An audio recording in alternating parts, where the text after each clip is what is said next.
Ce chien aboyait sur tous ceux qui essayaient de le toucher jusqu'à ce qu'une petite fille s'avance, s'agenouille près de sa cage et murmure « Je me souviens de toi ». À cet instant, le chien s'est figé. Ce qui s'est passé ensuite a laissé tout le refuge dans un silence stupéfait et larmoyant. Le refuge était toujours bruyant l'après-midi. Des dizaines de chiens aboyaient, leur voix résonnant sur les murs en parpaing dans un cœur de désir et de peur. Mais dans le chenil le plus éloigné, derrière une épaisse porte métallique, il n'y avait que le silence. Max, un grand berger allemand aux yeux hantés, s'est enfoncé dans le coin comme s'il essayait de disparaître dans le béton lui-même.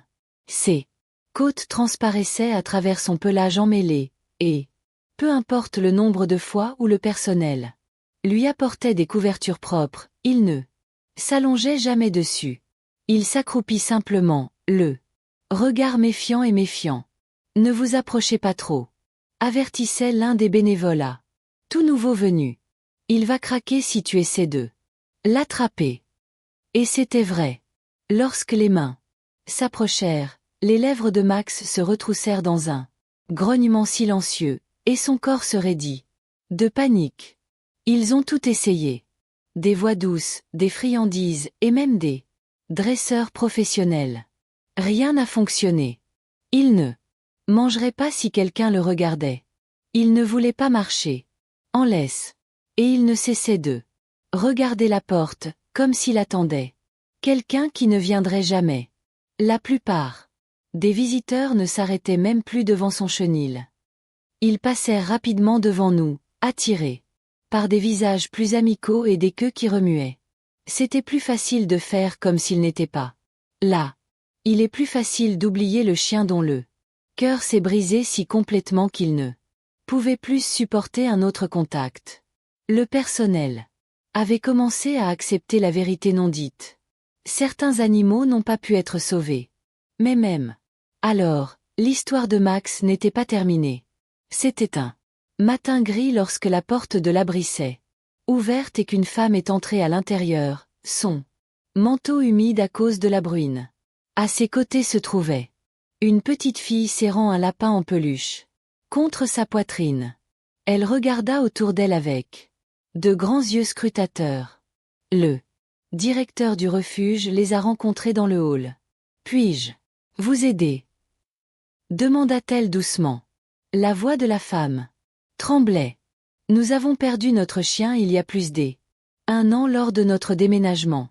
C'est un berger allemand, et j'ai entendu dire que vous en aviez peut-être recueilli un. » Elle déglutit difficilement. « Ma fille parle encore de lui tous les soirs. » Le regard du réalisateur s'adoucit. « Nous avons bien un berger allemand, mais il n'est pas comme les autres. Il est très craintif. Il ne laisse personne s'approcher. J'aimerais toujours le voir, » insista la femme. Elle posa une main sur l'épaule de la petite fille. D'un hochement de tête hésitant, le directeur les conduisit dans le couloir bordé de chenils. La plupart des chiens aboyaient avec empressement, pressant leur museau contre les barreaux. Mais lorsqu'ils atteignirent le dernier enclos, tout devint calme.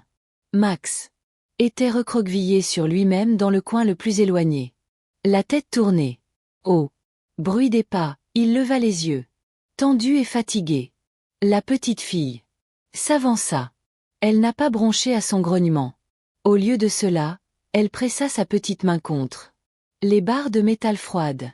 Sa voix n'était qu'un murmure. « Max, » souffla-t-elle. « C'est moi. » Et à cet instant, quelque chose vacilla derrière les yeux méfiants du chien. Quelque chose de fragile, comme le souvenir de l'espoir. Les employés du refuge retinrent leur souffle tandis que le corps de Max se raidissait, ses oreilles se balançant vers l'avant au son de la petite voix. Pendant un moment, personne ne bougea. La petite fille se serra plus fort contre les barreaux, ses yeux se remplissant de larmes. « Vous souvenez-vous de moi ?» murmura-t-elle, la voix tremblante. « Eh, Lily !» Je ne t'ai jamais oublié. Max laissa échapper un gémissement bas et incertain, son regard fixé sur son visage. Lentement, il se redressa du coin, chaque pas hésitant, comme s'il ne pouvait pas faire confiance à ce qu'il voyait. Doucement, murmura la directrice, sa main planant près du loquet. Chérie, recule peut-être un peu. Mais Lily ne bougea pas. Elle s'accroupit pour que ses yeux soient au niveau de ceux de Max. Tu étais mon meilleur ami, dit-elle doucement. Je suis désolée qu'on t'ait quitté. Je ne voulais pas. Un frisson parcourut le corps du chien, sa queue, raide de peur depuis si longtemps, remua d'un mouvement incertain, puis d'un autre. Le réalisateur lui a mis une main sur la bouche. Elle n'avait jamais vu Max faire un pas vers quelqu'un sans grogner. Mais maintenant, il se rapprochait, attiré par une voix qu'il n'avait pas entendue depuis plus d'un an. Lily étendit ses doigts à travers l'espace entre les barreaux. C'est bon, murmura-t-elle. À nouveau. Je me souviens de vous. Max s'arrêta, son nez tremblant tandis qu'il reniflait sa main. Et pour la première fois depuis son arrivée, il ne s'est pas éloigné. Pendant quelques battements de cœur, la pièce resta silencieuse, à l'exception du doux son de la respiration de Max. Son nez effleura le bout des doigts de Lily, et un tremblement parcourut son corps. Lentement, prudemment, il se pencha en avant et pressa son museau dans sa paume. La réalisatrice sentit sa gorge se serrer. Elle avait passé des mois à observer ce chien se recroqueviller dans l'ombre, certaine que personne ne pouvait l'atteindre. Mais il était là, fermant les yeux, tandis que Lily caressait la fourrure entre ses oreilles. Lily sourit à travers ses larmes. « Je savais que tu t'en souviendrais, » murmura-t-elle, sa voix douce comme une berceuse. « Tu m'as manqué. Tous les jours. » La queue de Max battit une fois, puis une autre, devenant plus sûre à chaque battement.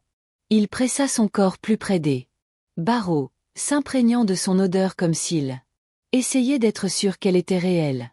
Lily continuait de parler, ses mots jaillissant dans un élan de soulagement. Elle lui a parlé de sa nouvelle chambre, de la façon dont elle avait gardé son vieux collier sur sa table de nuit. Elle lui a promis qu'il ne serait plus jamais seul.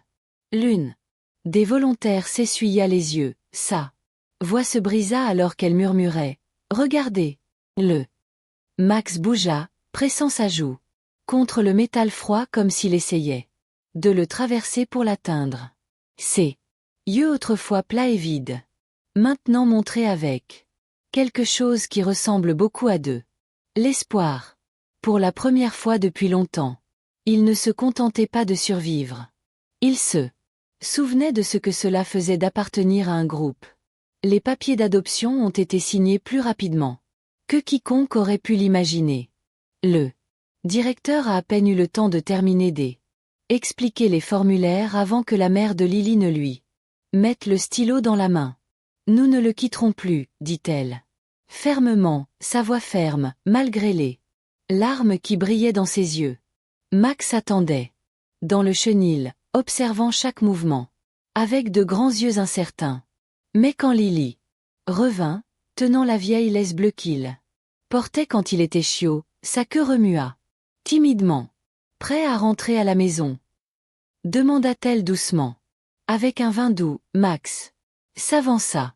Cette fois, il n'y a pas eu d'hésitation. Le loquet s'ouvrit avec un cliquet. Il sortit dans le couloir comme s'il n'avait jamais eu peur du tout. Alors qu'il passait devant les autres chenils, des bénévoles et du personnel se sont rassemblés pour regarder. Certains se sont tendus pour caresser le dos de Max, et bien qu'il ait tressailli au début, il ne s'est pas éloigné. Il gardait simplement son regard fixé sur Lily, comme si elle était la seule chose qui comptait.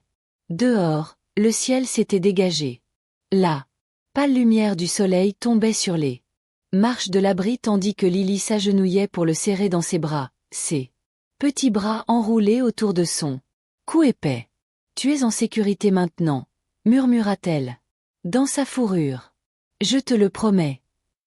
Max pressa son visage contre son épaule, son corps se détendant enfin dans son étreinte.